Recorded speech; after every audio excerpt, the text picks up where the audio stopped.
আমরা অনেকেই শিয়াদের কাফের বলি এবং অনেকেই মুসলমান বলে থাকি। চলুন আমরা আজকে শায়েখ আহমদুল্লাহর কাছ থেকে ভালোভাবে শুনবো যে শিয়ারা মুসলমান নাকি কাফের। শিয়া এটা এমন একটি সম্প্রদায়। শিয়াদের পরিচয় জানার আগে শিয়া শব্দের অর্থ আমাদের জেনে নেওয়া দরকার। শিয়া শব্দটি বলতে মূলত দল, উপদল বা অনুসারীদের কোনো গোষ্ঠী এটা বোঝানো হয়। শিয়া বলতে বোঝানো হয় শিয়াতু আলিয়িন বা আলী রাদিয়াল্লাহু তাআলা আনহুর অনুসারী গোষ্ঠী, এদেরকে শিয়া বলা হয়। বা আলে বাইত রাসূল করিম সাল্লাল্লাহু আলাইহি সাল্লামের পরিবার কেন্দ্রিক যাদের ভক্তি, বিশ্বাস এগুলো গড়ে উঠেছে তাদেরকে সাধারণত শিয়া বলা হয়। শিয়াদের উৎপত্তি এটা সাহাবায়ে কেরাম রিদওয়ানুল্লাহ তাআলা আজমাইন তাদের যুগ থেকেই বলতে পারি। এবং শিয়াদের উৎপত্তির পেছনে যে লোকটি ছিল তার নাম হলো আব্দুল্লাহ ইবনে সাবা। ইহুদি ছিল, পরবর্তীতে এসে মুসলিমদের বেশ ধারণ করে মুসলিমদের ক্ষতি সাধন করার জন্যই মূলত এই গ্রুপটি তারা আবিষ্কার করে। শিয়াদের সম্পর্কে আমাদের দেশের সাধারণ মুসলমানদের মধ্যে ধারণা খুবই কম। আমরা অনেকেই মনে করি মুসলিমদের মধ্যেই একটি সাধারণ দল শিয়া, অথচ শিয়াদের যে সমস্ত বিশ্বাস আছে সে বিশ্বাসগুলো ইসলামের একেবারে মৌলিক বিশ্বাসগুলোর সাথে অনেকগুলো বিশ্বাস আছে যেগুলো সাংঘর্ষিক।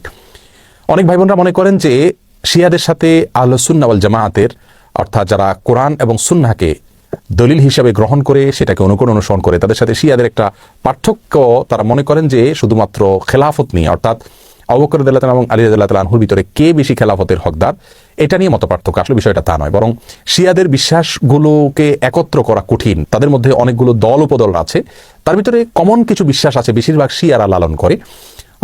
তার ভিতরে একটি হলো তারা কালিমাতুত তাওহীদ আমরা যেটা বলি এটাকে যথেষ্ট মনে করে না। তারা মনে করে লা ইলাহা ইল্লাল্লাহ মুহাম্মাদুর রাসূলুল্লাহ এবং আলিয়্যুন ওয়ালিয়ুল্লাহ এটাও স্বীকৃতি দিতে হবে, মুখে উচ্চারণ করতে হবে, তারপর মানুষ মুসলিম হবে। তাদের মধ্যে কোনো কোনো গ্রুপ আছে যারা কোরআনে কারিমের 30 পারার যে কোরআন এটার ব্যাপারে তারা সন্দেহ পোষণ করে এবং তারা কোরআনের বিকৃতিতে বিশ্বাস করে বা বিকৃতি করে, এটাকে তারা সঠিক মনে করে বিকৃতি করে থাকে। তাদের মধ্যে বড় অংশ বা সবচেয়ে বেশি অংশ বলা যেতে পারে, প্রায় সবাই বলা যেতে পারে, তারা সাহাবীদেরকে সবাইকে, কয়েকজন বাদে আলী রাদিয়াল্লাহু তাআলা আনহু, আব্বাস রাদিয়াল্লাহু তাআলা আনহু সহ, কয়েকজন বাদে হাসান হুসাইন, ফাতিমা রাদিয়াল্লাহু তাআলা আনহুম সহ আহলে বাইত যারা, তারা ছাড়া বাকিদেরকে তারা কাফের মনে করে এবং সাহাবীদেরকে গালমন্দ করাটা এটাকে তারা সওয়াবের কাজ মনে করে, ইবাদত মনে করে। আয়েশা রাদিয়াল্লাহু তাআলা আনহা রাসূল আকরাম সাল্লাল্লাহু আলাইহি ওয়াসাল্লামের সহধর্মিণী, তার চরিত্র নিয়ে তারা সন্দেহ করে, যার চরিত্রের বিষয়ে কোরআন কারীমে সূরা নূরে আল্লাহ সুবহানাহু ওয়া তাআলা পরিষ্কারভাবে ঘোষণা দিয়েছেন। যাই হোক, এ হলো মোটামুটি শিয়াদের কয়েকটা জঘন্য বিশ্বাসের আলোচনা।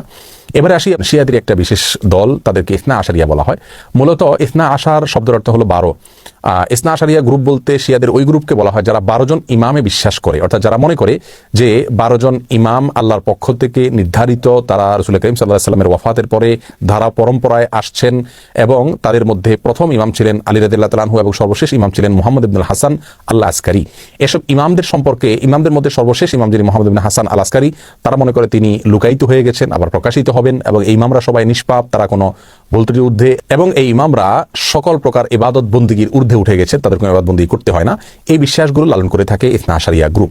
শিয়াদের ব্যাপারে আমাদের ধারণা কি হবে, তাদেরকে আমরা কাফের বলবো কিনা? উত্তর হলো শিয়াদের মধ্যে যারা আয়েশা রাদিয়াল্লাহু তাআলার চরিত্র নিয়ে সন্দেহ করে, কোরআনের ব্যাপারে যাদের সন্দেহ রয়েছে এবং বিকৃতি সাধন করে থাকে, এবং কেউ কেউ আছে রাসূল করিম সাল্লাল্লাহু আলাইহি সাল্লামের রিসালাত নিয়েও সন্দেহ করে। তারা বলে যে জিবরিল ভুলে রাসূল করিম সাল্লাল্লাহু আলাইহি সাল্লামের কাছে রিসালাত নিয়ে আসছিল মূলত আলী রাদিয়াল্লাহু তাআলার কাছে। এরকম আর অনেকগুলো বিশ্বাস লালন করে। এই সম্প্রদায়গুলোকে বা এরকম বিশ্বাস লালনকারীদেরকে আমরা মুসলিম মনে করতে পারি না। তবে